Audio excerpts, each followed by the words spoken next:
Texto 45 en el canto tercero, capítulo 5 del Srimad Bhagavatam. Bienvenidos de vuelta.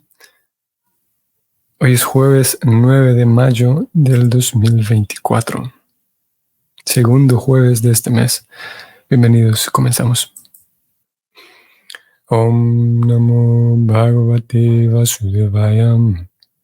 Om Namo Bhagavate Vasudevaya. Om Namo Bhagavate Vasudevaya. Tambaihyasya Briti Viraksi Virjem Parahritantar Manasa Paresham Ato Napashanti Uruvayanunam Yate Padanasya Vilasalaksyam. Traducción del verso. Oh gran Señor Supremo,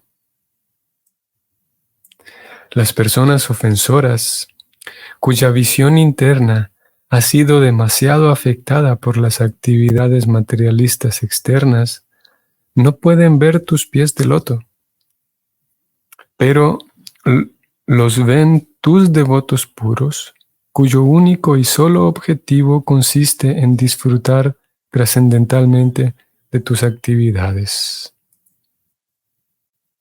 Wow, muy interesante. Muy interesante. Recordemos el contexto. Los semidioses vienen diciendo que hay personas que no se dan cuenta que dentro de sus propios cuerpos existe el Señor Supremo. Más puntualmente, ellos están hablando de los pies del loto del Señor. En estas oraciones, los semidioses están haciendo tanta referencia, como ya hemos visto, a los pies del loto del Señor, y señalábamos que hablar de los pies del loto es referirse a servir a Krishna, servir al Señor Supremo. Entonces, en el verso anterior ellos decían que esos pies de loto están en el corazón de todo el mundo, de todos.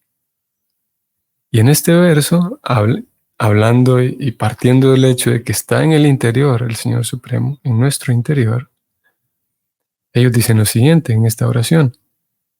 Las personas cuya visión interna está afectada no pueden ver tus pies de loto que está ahí en el corazón, que está ahí dentro de todos. ¿Y cómo es que se afecta esa visión interna? Esa visión interna se afecta por las ofensas, por la actitud ofensiva, digamos. No solamente la actitud, que principalmente es ello, ¿no? Pero la actitud de desprecio, de menosprecio, la actitud de desdén, lleva entonces a la persona a actuar de ciertas maneras que a lo que llamamos ofensas, a actuar. Y claro, lo más importante aquí es la actitud, porque alguien pudiera cometer un error y vaya que no sucede tanto en la vida devocional como en todas las demás esferas. Nos sucede que cometemos errores, pero si hay la actitud apropiada, esos errores se pueden corregir. Ahora, la persona tiene ya una actitud de menosprecio, como dije, de desdén, y eso lo va a llevar entonces a ser irreverente, eso lo va a llevar a ser irrespetuoso. Ahí estamos hablando ya de una ofensa o de ofensas que generan un impacto en una persona mayor. ¿Y cuál es el impacto que generan? Que la visión interna de esa persona se va a dañar partiendo de la actitud que tenga esa persona. Es por eso que, como ya sabemos, y es tan intuitivo, digamos, y tan comprensible, que cualquier sendero espiritual va a llevar a la persona a que cultive humildad. Porque cuando hay humildad, entonces la disposición hacia los demás, especialmente en este caso estamos hablando hacia el Señor Supremo, la disposición va a ser de respeto, de humildad, de entrega, de sumisión. Y la humildad es digamos, en un sentido puede estar opuesta a esa actitud de orgullo, de irrespeto, de ser irreverente. Pero sí, cuando hay esa actitud que es irreverente, entonces la persona está en peligro su propia visión interna, como estamos leyendo aquí.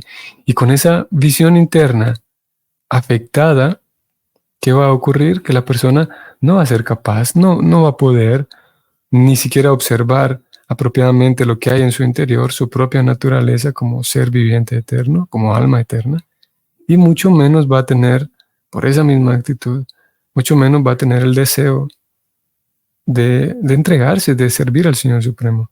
Si bien es verdad, ningún alma, por muy atea que se considere o muy dañina que sean sus actividades, muy retorcida que sea su forma de vivir, ningún alma puede sacarse de sí misma la configuración con la que está hecha. Y esa configuración es que cada uno de nosotros fuimos hechos para servir. Cada persona, todo el mundo. Aún a pesar, como dije, que la persona viva de maneras tan retorcidas, no puede sacar eso de su genética espiritual, digamos. Si podemos decirlo con estos términos. No es posible. Lo que sí va a ocurrir entonces por esa actitud irreverente, se pierde la visión interna o queda demasiado afectada. La persona entonces pasa a realizar a todos sus paradigmas, todas sus aspiraciones son simplemente actividades materialistas externas. No puede ver la realidad espiritual que hay en su interior y con ello queda afectada. Eso, número uno, por el lado de este verso nos incluye a dos tipos de personas que digamos que son dos grandes prototipos. Están esas personas muy afectadas y luego tenemos a los devotos puros en contraposición y en medio de ellos dos pues hay una infinidad de situaciones, una infinidad de posibilidades, digamos. Y en medio de ellos dos nos encontramos nosotros. Ni somos personas con la visión totalmente afectada y estamos dedicados a actividades puramente materialistas. No es verdad. Por el simple hecho de estar participando ya de esta lectura, eso quiere decir que la persona, por lo menos una actividad espiritual, está incluyendo. Así que no somos de la primera categoría que se está describiendo en este verso. Tampoco estamos plenamente en la otra posición de ser devotos puros, cuyo, como lo indica el verso, cuyo único y solo objetivo consiste en disfrutar trascendentalmente de las actividades del Señor. Tampoco nos encontramos ahí. Vamos en camino, sí. Y el objetivo es que vamos avanzando hacia allá, hacia esa plataforma, ese estado de conciencia. Se espera que de manera consciente, o sí, vamos poco a poco, no hay afán, no hay grandes prisas, pero vamos avanzando hacia allá. Y deteniéndonos ahí, en esta segunda descripción de esta segunda persona, este segundo perfil, que son los devotos puros, encontramos algo muy relevante, muy, muy relevante. Y es que, ¿qué se dice de esos devotos puros en este verso? Se dice que el único y solo objetivo de ellos consiste en disfrutar trascendentalmente de las actividades del Señor. Y esto me parece muy resaltante, porque podría dar la impresión de que el devoto puro no quiere disfrutar. El devoto puro únicamente quiere servir a Krishna. Y sí, es verdad.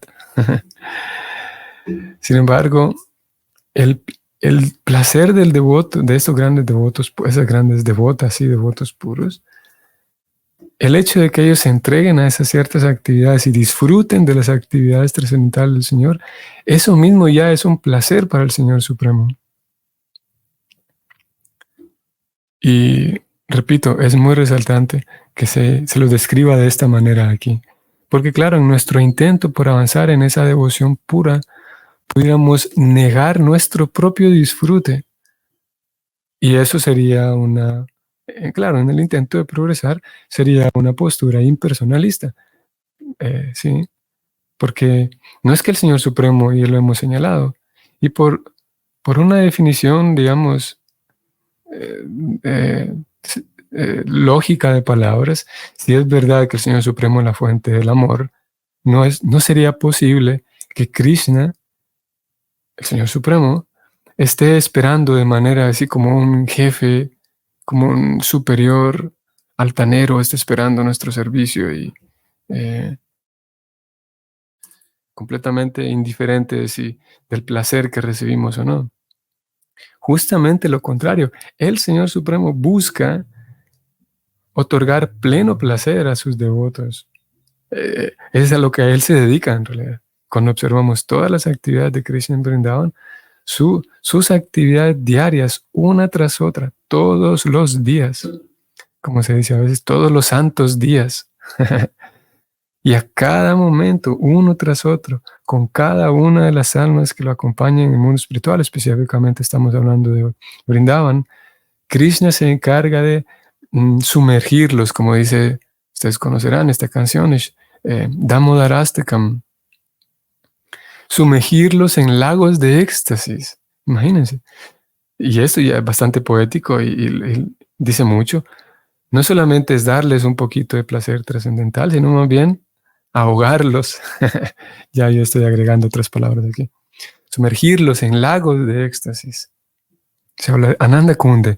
Él está sumergiendo a sus devotos en lagos de éxtasis.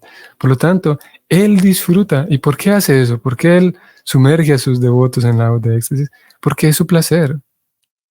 No es, y es importante recordarlo, no es que el placer del Señor Supremo es que lo sirvamos, como si pudiera ser mi placer cuando yo, digamos, obtengo un puesto en alguna jerarquía, en la que sea. Puede ser una jerarquía familiar, simplemente el placer de darle órdenes a otros y que otros sigan mis órdenes, el placer sí, de ser el superior. Una jerarquía familiar, de hermanos, el placer de darle órdenes a mis hijos, qué sé yo, un placer que está allí. Pero no, y otras jerarquías también, sociales, jerarquías laborales o en un ambiente laboral. No es el caso de Krishna, no es que él disfruta de que otros estén abajo de él. Por el contrario, de vuelta, su placer consiste en que sus devotos disfruten. Y es por ello entonces que brinda el bhakti lo regala, digamos, para sus devotos. Y en la práctica del bhakti están incluidas tantas actividades que son maravillosas. El canto del santo nombre, el kirtan, el prasadam, el escuchar de sus actividades. Todo eso, de acuerdo con este verso y en el marco de este verso, todo eso hace que el corazón de los devotos puros desarrolle un único y solo objetivo, que es disfrutar del bhakti, sumergirse a ellos mismos en el bhakti. Estoy tratando de enfatizar esto porque, como dije, pudiera dar la impresión de que el bhakti nos pide que sí, que sirvamos, pero olvidamos nuestro disfrute. Usted no tiene que pensar en disfrutar. Pudiera dar esa impresión, ¿no? Usted no tiene que estar pensando en cuánto va a disfrutar. Y claro, como dije, esa es una forma de describir a los devotos puros, porque sin duda que el corazón Vaishnava, el corazón del devoto, se centra tanto en Krishna, en darle placer a Krishna, que no pone por encima su propio placer. El corazón del devoto, y eso también es otra consideración que es importante mencionarla, el corazón del Vaishnava, sí, no es que se acerca a Krishna únicamente cuando quiere divertirse, digamos, solo quiero disfrutar y ya cuando la paso bien olvido a Krishna y no es eso. Eso tampoco es un Vaishnava, sino que en realidad lo que hay en el corazón del devoto es el deseo de complacer a Krishna, sí, el deseo de saber, de ver y saber que Krishna está complacido con él, porque sabe que el momento que Krishna está complacido con él está también feliz, está disfrutando. Pero hay presente, como digo, está presente, lo vemos en este verso y en otros versos, está presente el hecho de que los Vaishnavas, su único objetivo y solo objetivo es disfrutar de las actividades trascendentales.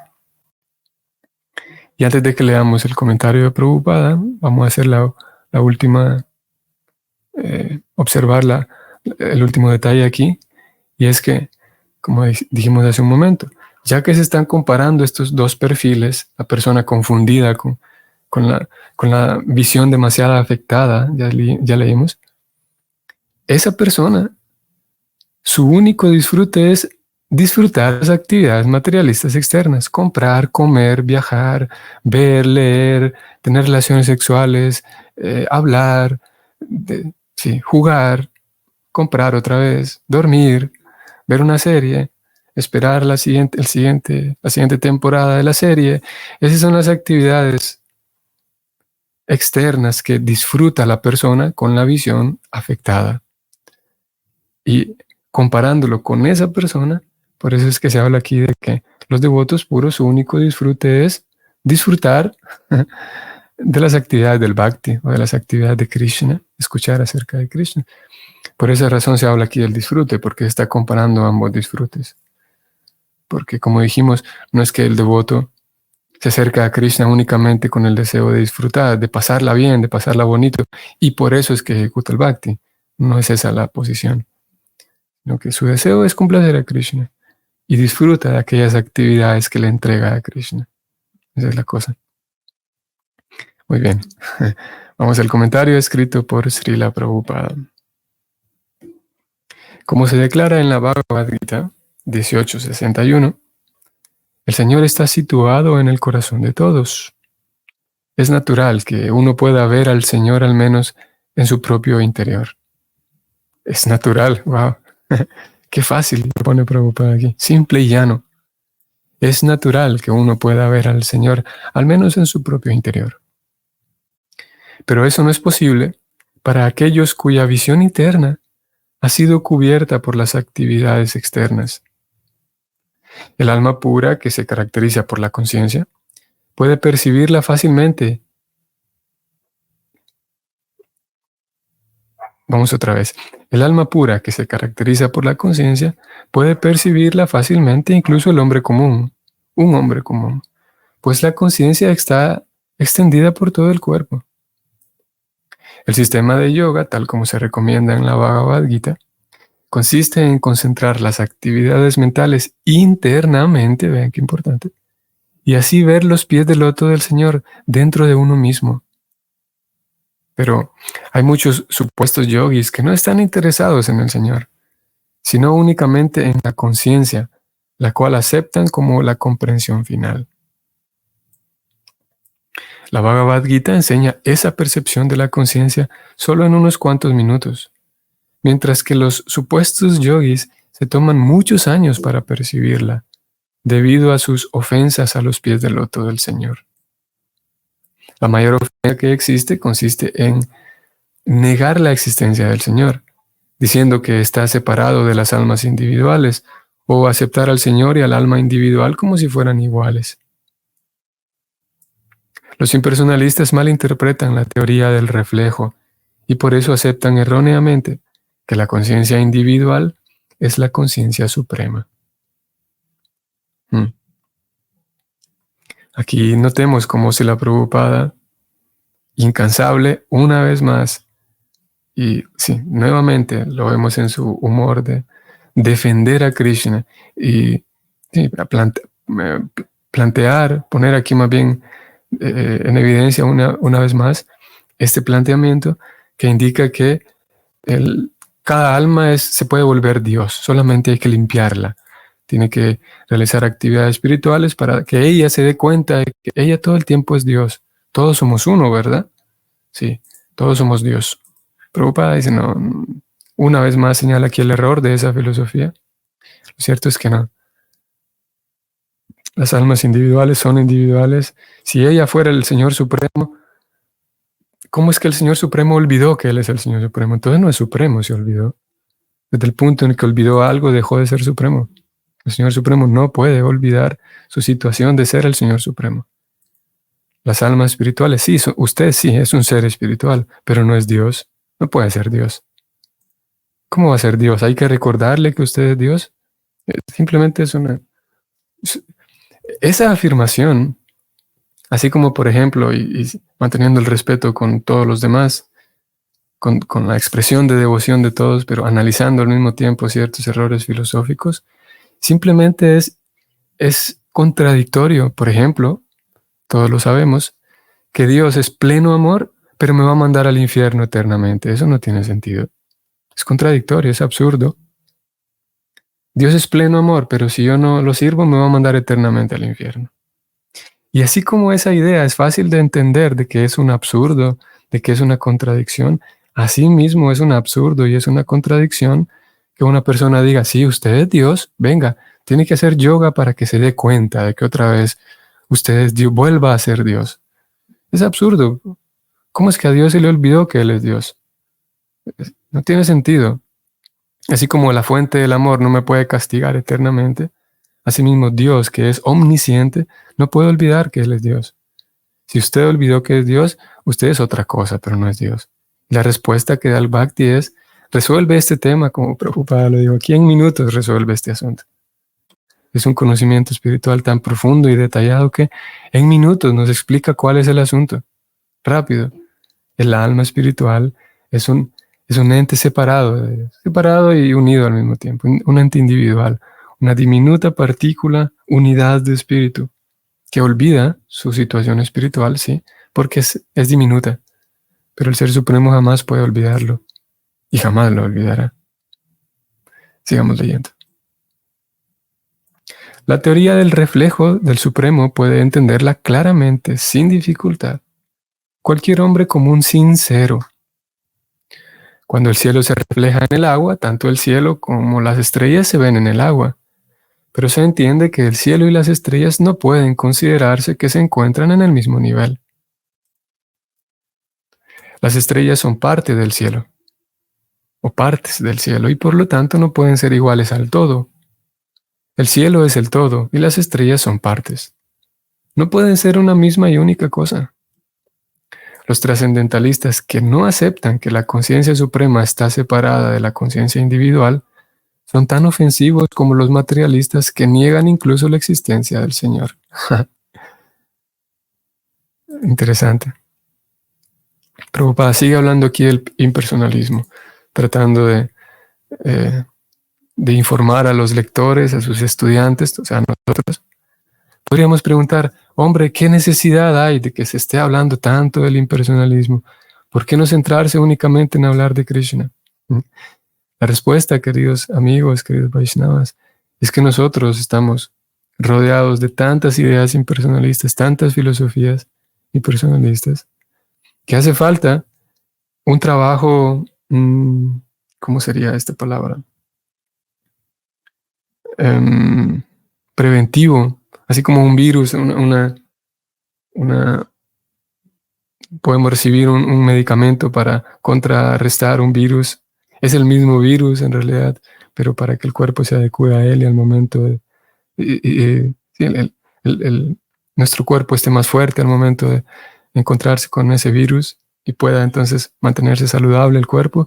Similarmente, Srila Prabhupada expone aquí estas ideas, en qué consisten estas ideas impersonalistas, porque están ahí en el ambiente, de tal manera que el estudiante pueda estar fuerte, su inteligencia puede estar fuerte, nutrida y pulida, para que sepamos reconocer estos errores filosóficos en algunas otras personas cuando las escuchemos.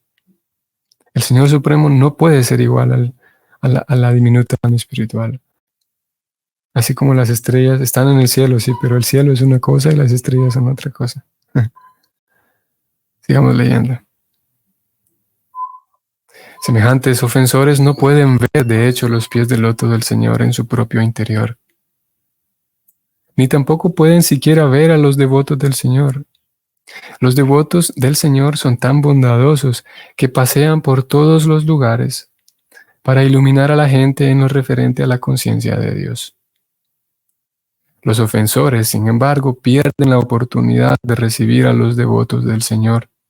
Si bien el hombre común que no ofende se ve influenciado de inmediato por la presencia de los devotos. En relación con esto, hay una historia interesante de un cazador y de Devarshi Narada. Una vez había un cazador en el bosque que, aunque era un gran pecador, no era un ofensor intencionado. ¡Qué interesante! Recuerden que mencionamos arriba de la actitud ofensiva. Es que es importante cuando la persona tiene ya la actitud ofensiva y de menosprecio. Aquí Prabhupada está describiendo y planteándonos ya la situación de alguien, nos va a contar esta historia brevemente, de un cazador que sí, era un gran pecador, pero no era un ofensor intencionado. Muy importante reconocer esto y para poder reconocerlo en otros también. Sigamos leyendo. Él, el cazador, se vio influenciado de inmediato por la presencia de Narada y accedió a tomar el sendero de la devoción, dejando a un lado su casa y su hogar. Mas los ofensores Nala-Kubara y Manigriva, a pesar de vivir entre los semidioses, tuvieron que someterse al castigo de volverse árboles en sus siguientes vidas, aunque por la gracia de un devoto fueron luego liberados por el Señor. Los ofensores tienen que esperar hasta que reciban la misericordia de los devotos, y entonces pueden volverse merecedores de ver los pies del loto del Señor en su interior. Pero, debido a sus ofensas y a su extremo materialismo, no pueden ver siquiera a los devotos del Señor. Por estar ocupados en actividades externas, matan la visión interna. Qué interesante. Matar la visión interna por estar muy ocupado en actividades internas. Sin embargo, a los devotos del Señor no les importan las ofensas que hacen los necios en sus muchos esfuerzos corporales, burdos y sutiles. Los devotos del Señor continúan otorgando las bendiciones de la devoción sobre todos esos ofensores, sin vacilación. Esa es la naturaleza de los devotos. Wow. Como vimos, Prabhupada, siguiendo el mismo estilo del verso, que el verso nos planteó la situación de ambas personas, Prabhupada habló de los ofensores, termina el comentario hablando de la naturaleza de los devotos, que compasivamente van distribuyendo la información del mensaje trascendental, y entre medio nos habló de personas que son muy pecadoras, pero no son ofensivos, no son ofensores. Creo que mañana vamos a volver sobre este tema, porque es muy importante y vamos a incluir algunas cosas muy relevantes en cuanto a nuestro trato con otros, porque resulta ser, vamos a dar un adelanto, pero mañana vamos a volver sobre este tema. Resulta ser, queridos Vaishnavas, que hay personas que tienen una actitud ofensora, ofensiva, y por mucho que hablemos con ellos, no tendrá un buen resultado. Mientras que hay otras personas que tienen malos hábitos, que tienen, sí, como el caso del cazador, el que se planteó aquí, Mrigari, pero pueden escuchar, son personas un poco más inocentes, digamos, y hace falta reconocerlas en nuestros tratos diarios para saber en qué medida nos involucramos con unos y con otros. A unos hay que rechazarlos, hay que mantenerse muy distante de ellos. Y a los otros sí podemos ser más compasivos con ellos porque tienen un corazón un poco más noble. Vamos a hablar de ello mañana. Por hoy vamos a detenernos aquí. Hemos visto entonces a Prabhupada describir a estos la situación de ambas personas, unos que matan su visión interna por estar ocupados en actividades externas materialistas y otros que cultivan esa visión interna. Prabhupada dijo que escribió aquí de la mente interna. Aquí está. El yoga, como se recomienda en la Gita, consiste en concentrar las actividades mentales internamente. Esa es la situación de los devotos. Describió entonces que esas actividades del yoga nos ayudan a cultivar esa. Esto más bien estaba entre líneas, no lo dijo así, pero está entre líneas que esas actividades del yoga, del Bhakti Yoga, nos ayudan a cultivar una mejor visión interna a través de las actividades mentales y así progresar. Como dije, mañana vamos a hablar de, en esa misma línea, de esas actividades mentales internas, cultivarlas un poco más y que ese trabajo mental interno, ese avance interno, se pueda reflejar en nuestro trato con otros. Y que cuidemos esa mentalidad, esa actividad interna mental, que la cuidemos sin duda. Por hoy será esto lo que diremos. Espero, queridos Vaishnavas, que tengan un excelente día, que podamos seguir ocupados en nuestras actividades internas mentales, que podamos seguir viendo hacia el interior y descubriendo la belleza que hay, tanto nuestra propia belleza, seguir siendo capaces de vernos como lo que somos, darnos cuenta de eso, mejorar y fortalecer esa visión de lo que somos, sirvientes del Señor Supremo, sirvientes de los demás. Que sigamos esforzándonos por progresar espiritualmente, por pulir nuestro corazón, por avanzar, y que sigamos siendo capaces de ver en el interior al Señor Supremo, o avanzar hacia empezar a ver al Señor Supremo que está ahí en el interior acompañándonos. Que tengan un bonito día. Hasta mañana. Hare Krishna.